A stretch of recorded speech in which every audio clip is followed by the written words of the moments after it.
We're joined now by Stuart Varney, the anchor of Varney and Company on the Fox Business Network, which can be seen each weekday at 9:20 a.m. Stuart, how are you, my friend? Oh, I am remarkably well. I think the administration's in full-scale retreat on this. Do you really? shutdown. Tell me why you feel that way.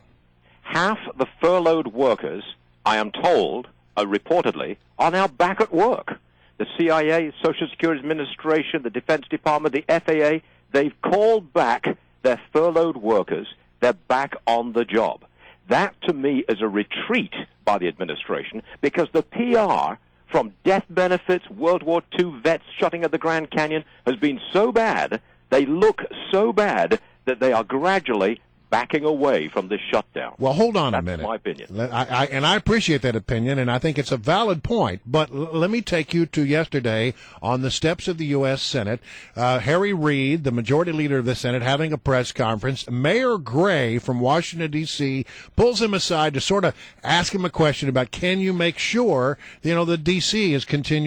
can be able to spend its own money during this government shutdown to continue operation. And here's what Harry Reid said to the mayor of the District of Columbia. I'm on your side. Don't screw it up. What do you think he meant by that? Don't make a loud noise and make us look bad. Well, they look bad anyway, especially with this death benefit for fallen soldiers. That is absolutely appalling. That is a disgrace. But you know what I think it says, Stuart? Bad. I think what he's saying there is we're winning. So don't screw it up. I think they think they're still winning. Yes, they do think they are still winning, and I'm saying they're not winning. I think the tide has really, really turned here, big time. Well, certainly the polls show that the American people want compromise, and the only message you're getting out of the White House is we're not going to negotiate. But you mentioned the death benefits thing. I mean, that was solved by Fisher House, a private charity who's now supplying the death benefits. By the way, if our listeners want to help out with that, they should come to WMAL.com because we have a partnership with Fisher House. We're a huge supporter of theirs, and they can help contribute to that.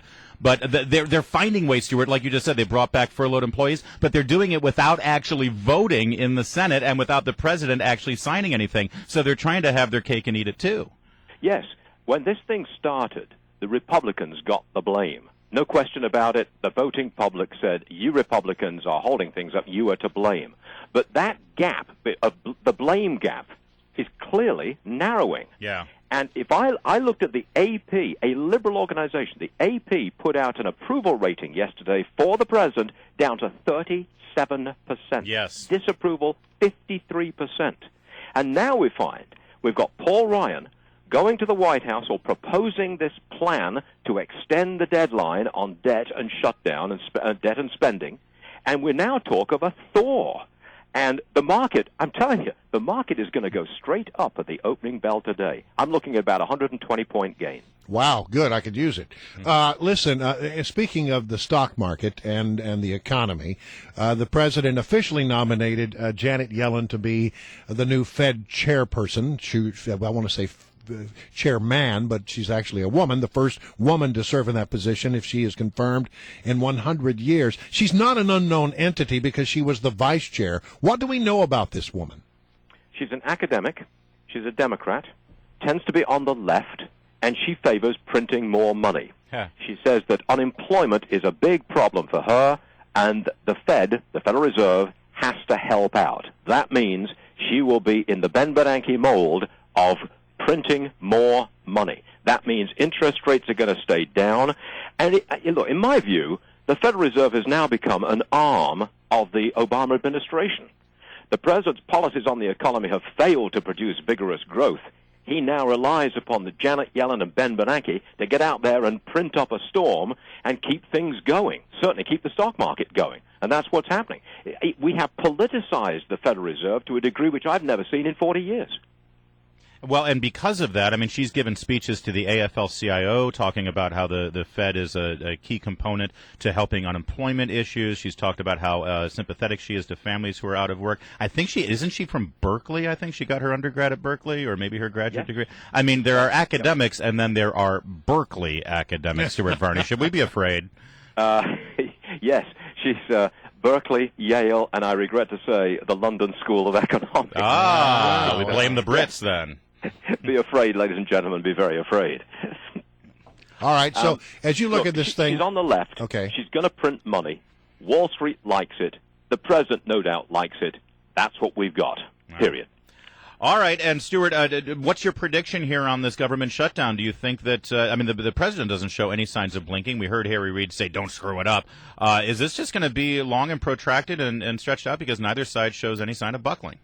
Yeah, I think the shutdown will be protracted. I'm not going to put a time frame on it, but I don't think we'll go past the October 17th deadline for the debt. Yeah. I think we'll have a last-minute agreement on that. And the market is telling you that, a last-minute agreement. That seems to be the compromise that's in the works right now. We'll give you your debt limit, but we're going to continue the fight on government spending and funding the government. Stuart, real fast, you're originally from England. That means that you like what you call football. We call it soccer. What do you think of this movement to make little kids wear helmets when they're playing soccer in America?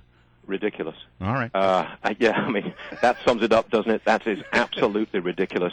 The quest for safety knows no bounds, does it? How do you Change do it? Everything in the name of marginal improvements in safety. How do you do a header with a helmet on? Yeah. Well, you don't, do you? I remember a few years ago there was a movement to try to ban heading the ball in American soccer. It was totally laughed out of court. This follows, of course, the middle school on Long Island, New York, which banned the use of balls during a recess. Right. It follows the denial of handshakes after a game in Kentucky for high school kids. I mean, this is outrageous. You're putting kids into some kind of bubble, which is ridiculous. Well, let's face it, though. I've seen your English football there. I think the hooligans in the crowd should wear helmets. Those guys are crazy. There's the old saying, there's rugby and there's soccer. Rugby is a game for hooligans played by gentlemen, and soccer is a game for gentlemen played by hooligans. That's the truth. All right, Stuart, thanks. Always a pleasure, Stuart. Thanks a lot.